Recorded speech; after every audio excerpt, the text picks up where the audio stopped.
Olá, alunos! Vamos dar início à nossa 13ª aula da disciplina de leitura e produção de texto. A aula de hoje a gente vai dar continuidade às especificidades do gênero acadêmico, mas antes de mais nada a gente vai fazer uma retomada novamente dos conceitos que a gente já trabalhou na disciplina. O primeiro deles e o mais importante é a concepção de língua, sujeito e texto.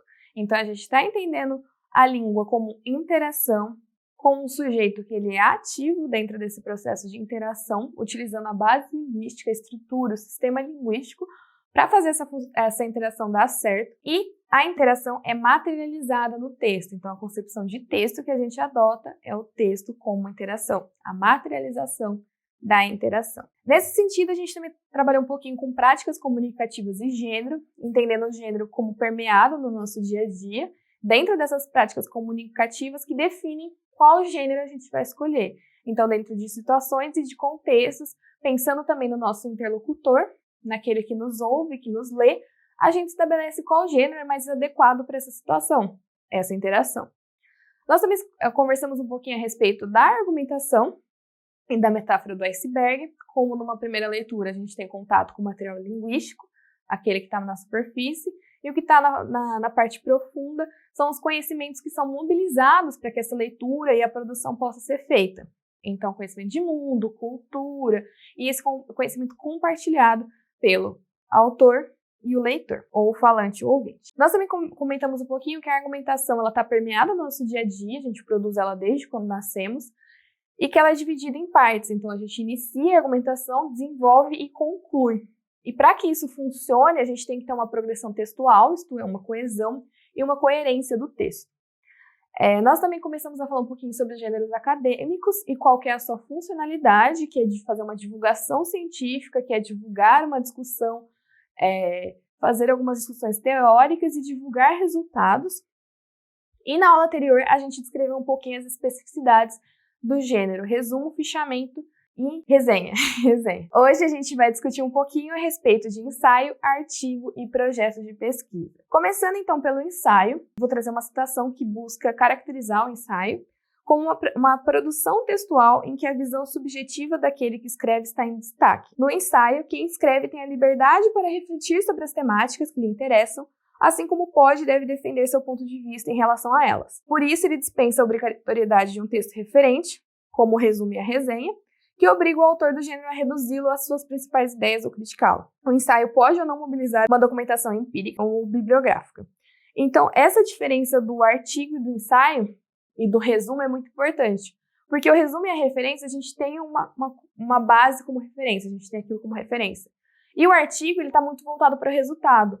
O ensaio é o meio termo, são discussões de caráter um pouco mais informais, mas lembrando da forma e da linguagem que permeia o gênero acadêmico, são discussões que não necessariamente precisam ser focadas num texto ou focadas no resultado, elas são mais discussões para gerar essas reflexões, então ela contém um estilo mais pessoal.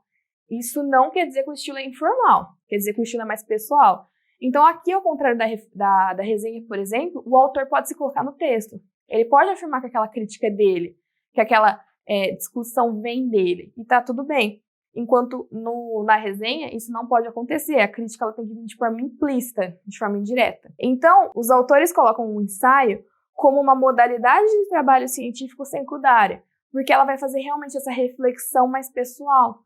E muitos autores colocam isso para quem está começando no gênero acadêmico. Então, você pode produzir alguns ensaios, que são formas um pouco mais curtas, como o artigo, que não são tão fechadas quanto o resumo e a resenha. E nesse sentido, o ensaio ele reflete uma interpretação avaliativa, mediada pela subjetividade do escritor-autor, mas fundamentada no domínio discursivo no qual está vinculado. Isto é, a argumentação é dirigida para determinado público. Então, novamente, o ensaio, como todos os outros gêneros, ele está inserido dentro de um contexto, dentro de uma interação. Então, você tem que pensar no seu leitor, no seu ouvinte, você tem que pensar a quem você está destinando esse ensaio, qual que é o ponto de vista, o que você quer atingir com ele, qual que é o seu projeto de dizer dentro dessa interação. Nesse sentido, você pode discutir questões teóricas e de interesse, mas, novamente, apesar de ser um estilo pessoal e tal, também não é um espaço apenas para achismo.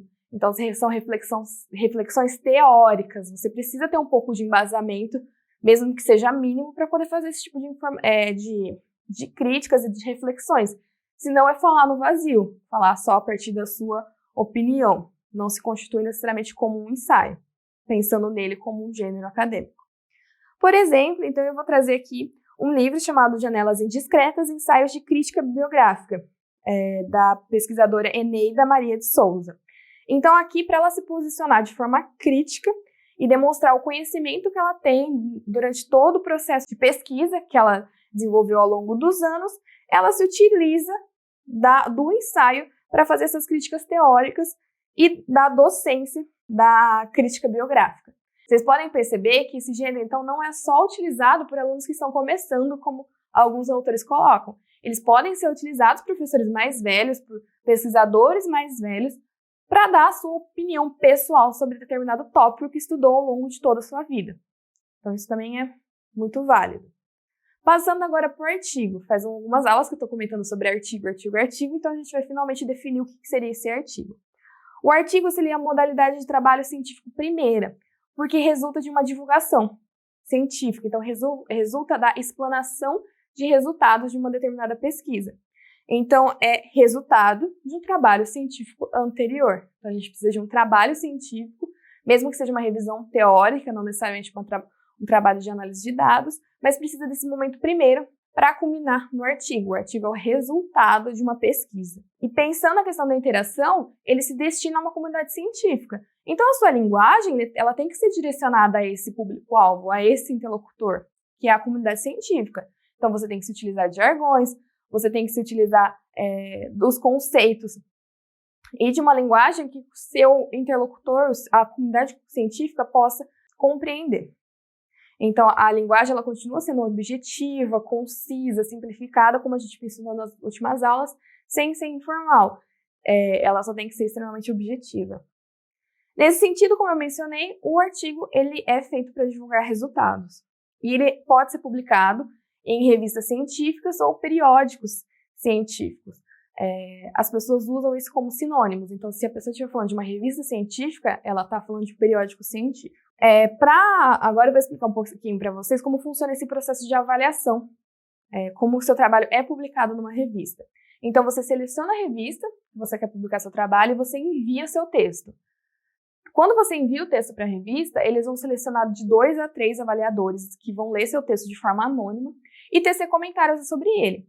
Então, eles podem dar uma devolutiva, que ela é aceito para trabalho, recusado para trabalho, aceito mediante alterações. Então, você pode receber seu trabalho com vários comentários, com várias coisas para mexer, para alterar, tendo em vista, visando uma produção mais adequada do gênero, da temática e da análise. E aí você pode fazer essas alterações e encaminhar de novo para a publicação. Como o seu trabalho pode ser aceito de imediato e você só precisa fazer uma revisão gramatical, como o seu trabalho pode ser recusado. E aí eles vão te dar uma devolutiva sobre por que o trabalho está sendo recusado. E você pode trabalhar no texto e enviá-lo novamente para a mesma revista ou para outra revista. Depois de aceito, passa pelo processo de revisão, editoração da própria revista, que é quem faz esse trabalho, para poder adequar o texto dentro das normas da revista. E, por fim, ele é publicado. Essa publicação aqui no Brasil ela é de graça e ela fica disponível no site, no sistema da própria revista. Então, é muito de fácil acesso e a gente utiliza o DOI para conseguir esse acesso. Então, a estrutura, agora eu vou falar um pouquinho da estrutura do artigo. Então, a gente tem o título, a autoria, seguida do resumo das palavras-chave, depois o texto, isso seriam os elementos pré-textuais, os elementos textuais, propriamente ditos, são a introdução, objetivos, fundamentação teórica, isso é uma coisa que eu não tinha mencionado anteriormente, porque alguns gêneros não têm essa fundamentação teórica, mas é muito importante, porque são os referenciais ao qual você está utilizando para fundamentar a sua argumentação, sua análise de dados. Então, são as referências que você está utilizando, que você descreve aqui para o seu leitor, para que vocês compartilhem esse conhecimento, para que ele possa saber quais são os autores que você está se pautando, ou se ele não conhece a temática, para ele conhecer a temática, para entender a análise de dados que você está se propondo. Nós temos a metodologia, os resultados, que são a parte mais fundamental de um artigo científico, é a parte que a gente tem que se dedicar mais e fazer mais descrições a respeito, as considerações finais e as referências. Essas são as considerações sobre o artigo. Agora a gente vai passar pelo projeto de pesquisa. Então, o projeto de pesquisa, ele nada mais é do que um texto que vai apresentar a pergunta de pesquisa.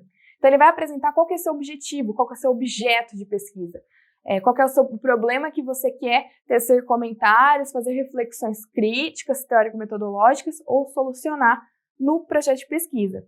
Esse projeto de pesquisa pode ser enviado para que você entre num programa de pós-graduação, para que você consiga algum tipo de bolsa, de financiamento de pesquisa, ou que você encaminhe algum professor para conseguir algum tipo de orientação. Um outro detalhe muito importante do projeto de pesquisa é justificar a pergunta de pesquisa. Então, você não tem que apenas apresentar essa pergunta, apresentar o problema, você tem que justificar por que ele é válido, por que ele é relevante, por que é original. Então, essas são as partes mais fundamentais do projeto de pesquisa, seguidas pelos objetivos, então, definir qual é o objetivo geral e quais são os objetivos específicos, e as bases teórico-metodológicas, então qual teoria e método você se alinha e faz essa breve descrição. Aqui não precisa ser uma coisa muito extensa, como você está começando, como é um projeto de pesquisa, não precisa ficar se dedicando a produzir coisas muito longas, mas já delimitar de alguma forma a sua base teórico-metodológica já é um ponto muito positivo para a avaliação do seu projeto de pesquisa. Também é necessário definir um possível cronograma, então em quanto tempo as suas atividades vão se desenvolver, em quanto tempo você vai fazer o levantamento da bibliografia, quanto tempo você vai coletar seus dados, quanto tempo você vai analisar esses dados, quanto tempo você vai escrever o relatório, ou a monografia, ou um artigo, o que quer que seja o resultado dessa pesquisa, e aí você traz as referências que vão constituir, então, esse projeto de pesquisa. Novamente, pode ser algumas referências bases, não precisam ser muitas, porque realmente é um começo, então depois que você vai amadurecer e aprofundar esse conhecimento, então por enquanto é só superficial. E aí algumas questões que a gente precisa pensar quando vai escrever um projeto de pesquisa é qual abordagem a gente vai se alinhar, se ela vai ser quantitativa ou qualitativa. Então, por exemplo, para análise do discurso, a abordagem é qualitativa. Você vai pegar um texto e vai fazer a análise do discurso daquele texto. Você vai interpretar o sujeito ou a ideologia presente naquele texto. É um trabalho qualitativo, então você está descrevendo, fazendo afirmações a respeito dele, sem números.